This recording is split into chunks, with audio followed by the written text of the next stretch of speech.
بسم اللہ الرحمن الرحیم۔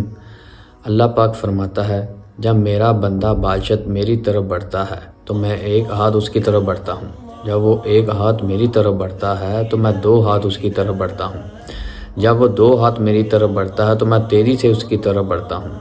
یعنی کہ اللہ پاک نے ارشاد فرمایا، جب میرا بندہ سچے دل سے توبہ کر کے میری بارگاہ میں حاضر ہوتا ہے تو میں اس کے لیے رحمت کے دروازے کھول دیتا ہوں۔ حدیث پاک میں فرمایا، جب بندہ نیکی کا ارادہ کرتا ہے، نیکی کی نیت کرتا ہے تو وہ کسی وجہ سے وہ نیکی کا کام نہیں کر پایا تو اللہ کے ہاں اس کی ایک نیکی لکھی جاتی ہے۔ جب وہ نیکی کا ارادہ کرے، نیکی کی نیت کرے اور وہ کام بھی کر لے تو اللہ پاک کے ہاں اس کا ثواب 10 سے لے کر 700 گنا تک لکھا جاتا ہے۔ جب بندہ گناہ کا ارادہ کرے اور جب گناہ کا کرنے کا وہ وقت آئے تو وہ کام نہیں کرتا تو اللہ پاک اس کی ایک نیکی لکھ لیتا ہے۔ جب پھر وہ گناہ کا ارادہ کرے تو وہ گناہ کر لے تو اللہ پاک ایک گناہ لکھتا ہے۔ جب اللہ پاک نے مخلوق پیدا فرمانے کا فیصلہ کیا تو ایک تحریک لکھی جو رب کے پاس عرش پر موجود ہے کہ میری رحمت میرے غضب پر غالب ہے۔ اگر مومن جان لیتا کہ اللہ کے پاس کتنا عذاب ہے تو کوئی بھی اس کی رحمت کی امید نہ رکھتا۔ اگر کافر جان لیتا کہ اللہ کے پاس کتنی رحمت ہے۔ روایت میں ایک واقعہ، ایک بادشاہ تھا، اس نے اپنے وزیر سپاہیوں کو حکم دیا، جاؤ ایک بیوقوف کو ڈھونڈ کے لاؤ۔ کیونکہ بادشاہ کا حکم تھا، وہ ایک بیوقوف کو ڈھونڈنے جاتے ہیں، وہ اس کی ساری سلطنت میں پھرتے ہیں تو وہ بیوقوف نہیں ملتا، کیونکہ بادشاہ کا حکم تھا کہ اول درجے کا بیوقوف ہو، وہ اس طرح کا بیوقوف ہو کہ اس سے آگے کوئی بیوقوف نہ ہو۔ تو تھک ہار کے انہیں وہ بیوقوف مل ہی جاتا ہے۔ تو اسے جب وہ کہتے ہیں کہ بادشاہ کا حکم ہے کہ بادشاہ نے تمہیں بلایا ہے، تو وہ کہتا ہے اچھا بادشاہ نے مجھے بلایا ہے، سر پہ خارش کرنے لگتا ہے۔ تو یہی بات 5-6 دفعہ دہراتا ہے، اچھا بادشاہ نے مجھے بلایا، اچھا بادشاہ نے مجھے بلایا۔ تو وہ کہتا ہے چلو ٹھیک ہے، میں چلتا ہوں تمہارے ساتھ۔ آپ سوچیں اگر ہمیں کوئی MP یا MNA کوئی بلائے تو ہم کس طرح جائیں گے؟ اپنی کپڑے اچھے سے پہنیں گے، بٹن بند کریں گے، اچھے سے بال ٹھیک کریں گے۔ تو وہ کیونکہ وہ بیوقوف تھا، اس کے بٹن کھلے، بال بکھرے، برے حال بانکے دیڑے، تو وہ سپاہیوں کے ساتھ بادشاہ کے پاس چلا جاتا ہے۔ جب وہ بادشاہ کے پاس جاتا ہے، کیونکہ اگر تھوڑا سا بھی ذہن رکھنے والا بندہ ایسے آدمی کے پاس جائے گا نا، وہ جاتے سلام لے گا، کیونکہ وہ بیوقوف تھا، وہ سیدھا ہی اندر جاتا ہے، جا کے یہی کہتا ہے کہ بادشاہ تم نے مجھے بلایا تھا، میں آ گیا، بادشاہ تم نے مجھے بلایا تھا، میں آ گیا۔ 5-6 دفعہ یہی بات کہتا ہے۔ بادشاہ کو پتہ چل جاتا ہے کہ یہ واقعی بیوقوف ہے۔ بادشاہ اپنے گلے سے ہار اتارتا ہے، ہیروں والا، اس کے گلے میں ڈال دیتا ہے اور پھر اسے کہتا ہے جاؤ اب تم لے جاؤ، یہ میری طرف سے تمہیں انعام ہے۔ وہ وہاں سے نکلتا ہے، پھر واپس آتا ہے۔ بادشاہ کہتا ہے کہ اس کا پتہ تو کرو، یہ کہیں یہ اداکاری نہ کر رہا ہو، یہ ہم سے ہار لے کے قیمتی باہر بیچ کے کوئی۔ پھر اس کے سپاہی جاتے ہیں، وہ دیکھتے ہیں اگر وہ ہار کسی عقل مند بندے کے پاس ہو، یعنی کہ وہ کام بھی نہ کرتا ہو، تو وہ کیا کرے گا، سب سے پہلے اسے بیچے گا، کیونکہ وہ بیوقوف تھا، اسے کیا پتا اس کی قیمت کا۔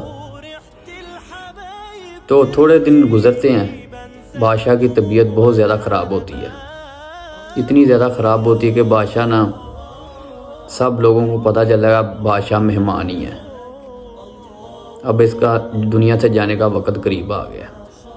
سب لوگوں کو پتہ چلتا ہے کہ اب بادشاہ مہمان ہے۔ تو جب اس بیوقوف کو خبر ملتی ہے کہ بادشاہ مہمان ہے، کہیں جا رہا ہے، اب بادشاہ کچھ دنوں کا مہمان ہے، پتہ چلا کہ کہیں جا رہا ہے، تو وہ کہتا ہے کہ کیا میں اسے مل ہی آؤں؟ تو بادشاہ کی طبیعت بھی خراب ہے، وہ کہیں جا رہا ہے، مہمان ہے۔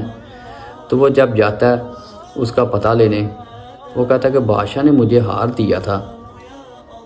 بادشاہ کے چلو حال ہی پوچھوں۔ بادشاہ جانے لگا تو وہ جب اس کے پاس جاتا ہے تو اس کے سپاہی اندر نہیں آنے دیتے۔ جب وہ اس کے گلے میں ہار دیکھتے ہیں تو وہ کہتے ہیں یہ تو وہی بیوقوف ہے، تو پھر اس کے سپاہی اندر جانے دیتے ہیں۔ تو جب بادشاہ کے پاس جاتا ہے تو بادشاہ کو کہتا ہے کہ بادشاہ مجھے پتہ چلا کہ آپ کہیں جا رہے ہو ہمیشہ کے لیے۔ تو بادشاہ کہتے ہیں ہاں۔ پہلے بادشاہ کی طبیعت پوچھتا ہے۔ بادشاہ کہتا ہے بس کوئی حال نہیں۔ تو پھر وہ کہتا ہے کہ مجھے پتہ چلا کہ آپ مہمان ہیں کہیں جا رہے ہو، اور وہ کہتا ہے کہ ہاں بس کوئی پتہ نہیں۔ اب وہ بیوقوف کہتا ہے جدھر آپ جا رہے ہو اس جگہ کے لیے آپ نے اس طرح کا کوئی محل، کوئی نوکر چاکر، کوئی سپاہی آپ کی خدمت کے لیے نوکرانیاں ہیں وہاں پہ؟ وہ بادشاہ کہتا ہے نہیں۔ ان کا محل چلو نوکر کم ہوں گے، آپ کی حفاظت کے لیے سپاہی تو ہوں گے ادھر۔ وہ بادشاہ کہتا ہے نہیں۔ اچھا، ان کے ادھر آپ کے پاس ایک مکان تو ہوگا نا، کوئی چند سپاہی اور چند ملازم آپ کی خدمت کے لیے؟ وہ بادشاہ کہتا ہے نہیں، ادھر کوئی بھی نہیں ہوگا۔ وہ پھر کیونکہ وہ بیوقوف تھا، اسے کیا پتا وہ کدھر جا رہا ہے۔ وہ کہتا ہے کہ جدھر آپ جا رہے ہو ادھر آپ کے پاس ایک ملازم بھی نہیں ہوگا آپ کی خدمت کے لیے؟ وہ کہتا ہے نہیں، کوئی ایک مکان؟ بادشاہ کہتا ہے ایک بھی نہیں۔ وہ بیوقوف کہتا ہے بیوقوف اپنے گلے سے وہ ہار اتار کے بادشاہ کے گلے میں ڈال دیتا ہے۔ وہ کہتا ہے سب سے بڑا بیوقوف تو ہے، جدھر تو عارضی تھا ادھر تم نے اتنا کچھ بنایا، جدھر تو ہمیشہ کے لیے جانے لگا اس کے لیے تم نے کچھ نہیں بنایا۔ تو بادشاہ کہتا ہو تو اس کے سپاہی نا اس بیوقوف کو مارنے لگتے ہیں۔ وہ بادشاہ کہتا نہیں رہنے دو، اسے جانے دو۔ وہ بیوقوف ادھر سے چلا جاتا ہے۔ وہ سپاہیوں کو کہتا ہے تو بیوقوف لیکن بات بڑی پتے کی کر گیا۔ اس لیے میرے پیارے بھائیوں، میرے پیارے مسلمانوں بھائیوں، انسان کی زندگی کا کوئی پتہ نہیں، اسی لیے یہ نہ ہو کہ ہم بھی یہی دنیا کی تیاری کرتے کرتے رہ جائیں۔